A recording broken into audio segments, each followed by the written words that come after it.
The views and opinions expressed on this program are not necessarily those of the staff and management of WBBZ-TV. It's time for Political Buzz, the television forum to discuss politics and issues of interest for all of Western New York. Now, from the WBBZ television studio at the Eastern Hills Mall, this is Political Buzz. Hello, everyone. John DeShula with you here on WBBZ-TV with some good news. Don't miss any of our discussions. Andy Smazinski is going to put them online on our WBBZ YouTube page with links just by liking our Facebook, with discussions with our guests, attorney for Underberg and Kessler and Democratic strategist Steve Pidgeon, and the president of Ellicott Development, Buffalo School Board member Carl Palladino. Gentlemen, welcome back to the show.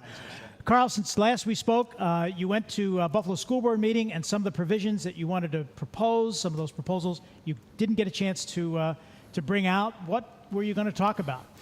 Well, I think the essential question was the announcement a couple weeks ago by Andrew Cuomo that he really wanted to do something about urban education and the problems of urban education throughout the state, not only in Buffalo. Buffalo and Rochester have the most severe problems. The other smaller cities in the state have the same tragedy that they're facing. They're a train wreck.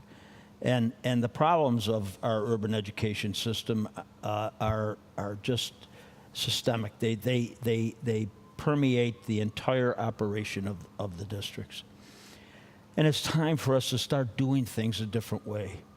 The challenges to our generation to lead all our people to a better place is just something that we have to accept. We have to do it.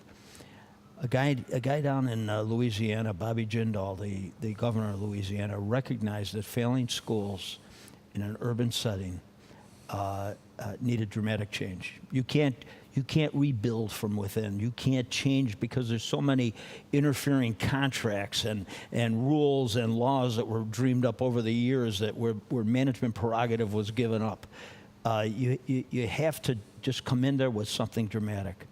And what Bobby Jindal did is he came out and said that any school failing under state standards, every child in that school prior to the next school year shall receive a voucher that allows that child to have a choice in education, a voucher that child's parents can take to any school, a Catholic, a private, a suburban, a charter school. The parent could take that voucher to them and have their child educated. They don't have choice today. Our people in our urban center are there, they're captive. Economically, they're captive. The poor, they just can't get out of that if you want to call it dominating life that they had, dominated life. So you're proposing that voucher is based on the economic need of the family? Absolutely. No, the voucher is based upon the failing school. The punishment for a school that is failing and not meeting state standards is that the child receives a voucher under the no choice, and I'm referring back to the Bush years, okay, when they passed a law called No Child Left Behind, and in that law, the law clearly says that, and the intent of the law is that if a school is failing under state standards, prior to the next school year, which in our case is July 1, every child in that failing school shall be given an opportunity to choose to go to a performing school. That's a basic right. Well, look at Buffalo. When they drafted that law, they never contemplated a disaster like we have in Buffalo, where 45 out of 57 schools are in distress, okay, and they're either priority or focused schools. They never contemplated that, so the remedy doesn't work because you only have 12 schools left. You've got 27,000 kids in failing schools. They have no place to go. The remedy is to try to fix the school system without going to such a drastic measure. It's cruel and inhuman punishment to make a child wait the 3, 4, 5 years that these dreamers think and project that they could change the system around and make it performing. It'll never work because we've listened to that BS for so long. We listened to it from James Williams. We listened to it from Harris years ago. Everybody's got this masterful change, and we keep living that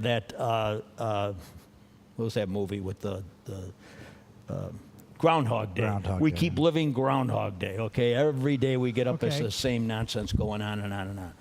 This voucher system that Bobby Jindal imposed down there is such a dramatic change because it's giving every one of those children, and that should be the focus.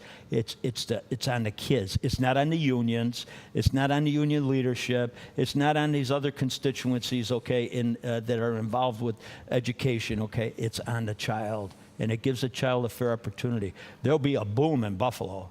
All right, fine, the city school district may reduce to about half of what it is right now. But it may end up with all the problems, okay, all the real problems of a high-risk child. But there we can deal with seed schools. That solution is there. You pull that child out at 6 years old, and you put them into a boarding situation.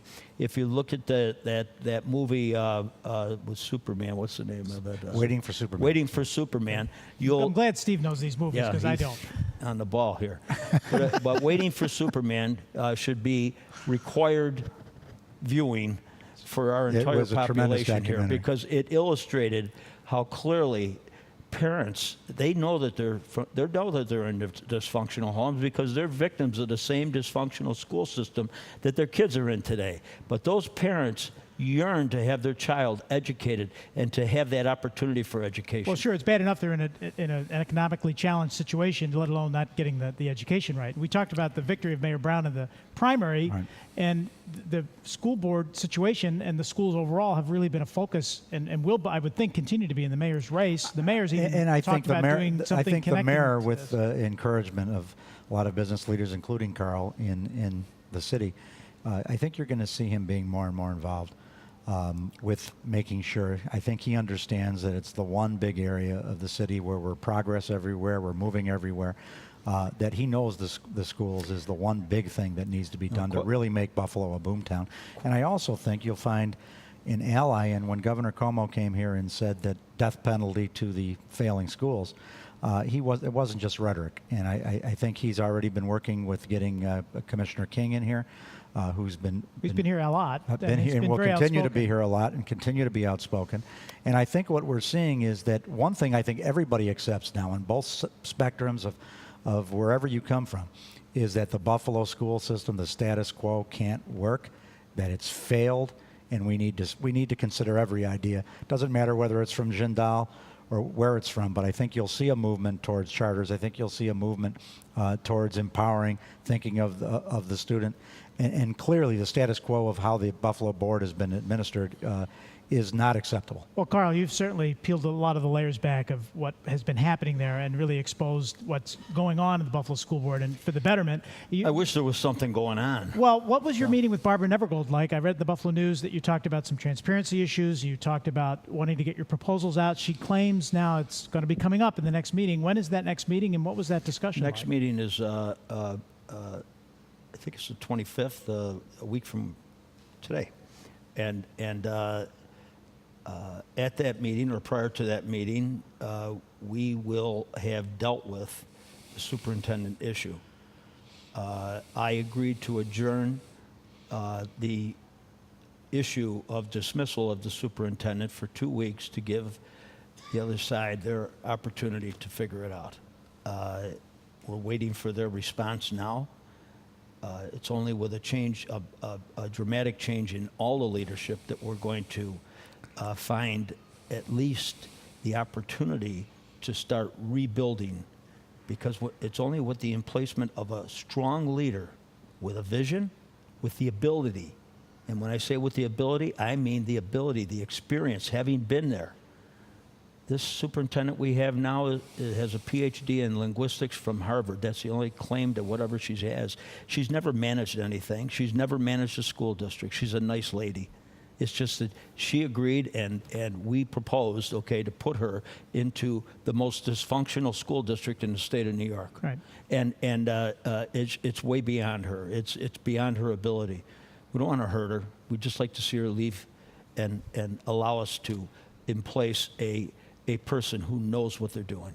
All right, we'll follow up as we go through the weeks, Carl, with what's happening in the school board. When Political Buzz comes back, we're going to talk about the terrible tragedy in Washington, D.C., and pick up on some more local issues right here on WBBZ-TV. We'll be back after this.